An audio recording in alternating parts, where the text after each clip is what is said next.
Before we jump into the NFL divisional breakdowns, I just want to talk about a couple of the news headlines that came out this week. Obviously, concussions, one of the more prominent injuries in sports, has taken away from other injuries like ACLs. And that's why I just want to give a shout out to Boogie Cousins. I wish him nothing but the best in his recovery, and I hope to see that guy on the court again one day. I don't know how you cannot cheer for that guy coming off the Achilles tear, the quad injury in the playoffs, and now this.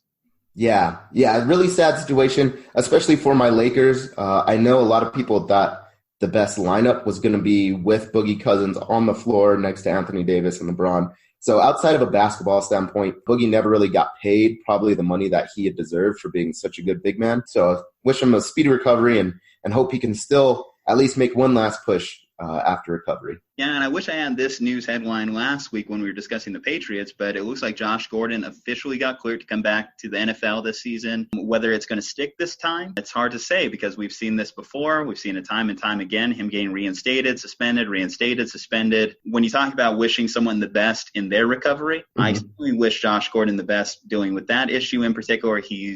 Was one of the most exciting players and to watch in his first couple of years with the Browns.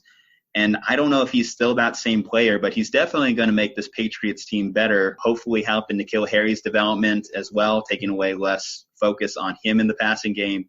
And if anything, in a Gronkless season, it definitely is going to help Tom Brady as he progresses into age 42.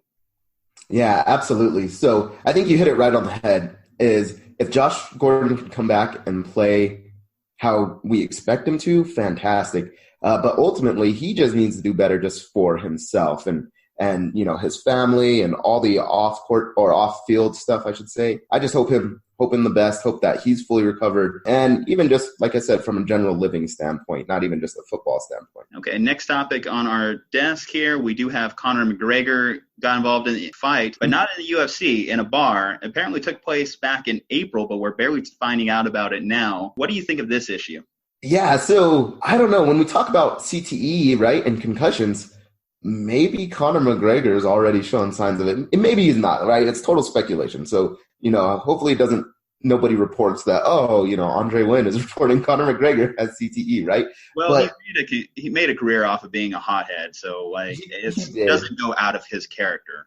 Exactly. I just think it's disappointing for him. I don't know if we ever see him in the UFC again, right? Like, I don't even know if outside of the UFC, if anybody would be willing to pick him up. I'm sure Bellator would, but he's made his money.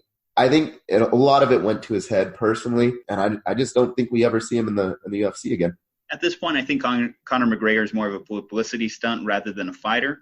So I can see, honestly, and this has been discussed multiple times, the WWE giving him a look because, let's face it, his character is more a WWE character than it ever was a UFC character.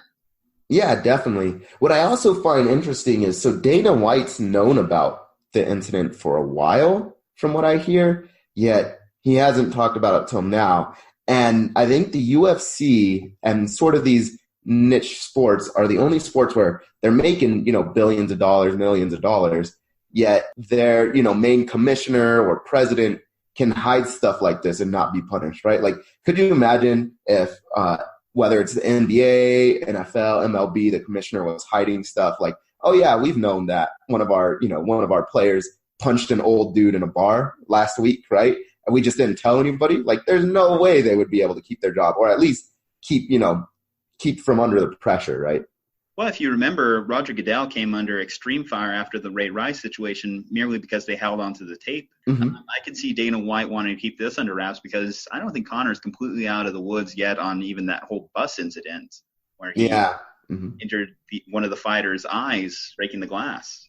Yeah, and I think, I don't want to spend too much more time on the topic, right? But there's even something to be said on, is it even worth all of this negative publicity for Conor, who hasn't necessarily performed all that well in recent years, right? Like, he's lost a lot of his recent fights. He got humiliated probably in the Khabib fight, at least the way I see it. He got humiliated in the Floyd fight too. Got humiliated in the Floyd fight. Even the first Nate Diaz fight, a lot of people thought, oh, he'll still win. And, Diaz choked him out. And so is it worth all of the headaches for a guy that's, arguably not that great anymore, right? I think that's really all he has at this point right now, because we don't know when his next victory is going to come in the UFC, if it ever comes, if he even gets another chance to fight, given all this. Mm-hmm. Yeah. No, we'll save the UFC talk for another day, but it is an interesting sort of headline. The other headline from this week is Darryl Drake's passing, wide receiver coach of the Steelers. So Steelers are my team. I just want to give a shout out and thoughts, prayers to everybody with that situation, Darryl Drake's family, the Steelers organization, all their friends. Also, there was reports that Darryl Drake had felt some heart pains. He did go to the hospital, decided to leave that night and not stay overnight. And so really, if you're ever feeling, and this goes for anybody, not athletes, not just our listeners, but anybody, if you're ever feeling that, hey, something doesn't feel right, always take care of your health first. So good lesson for all our listeners, all our fans. Thank you for bringing that to the show, Aundre.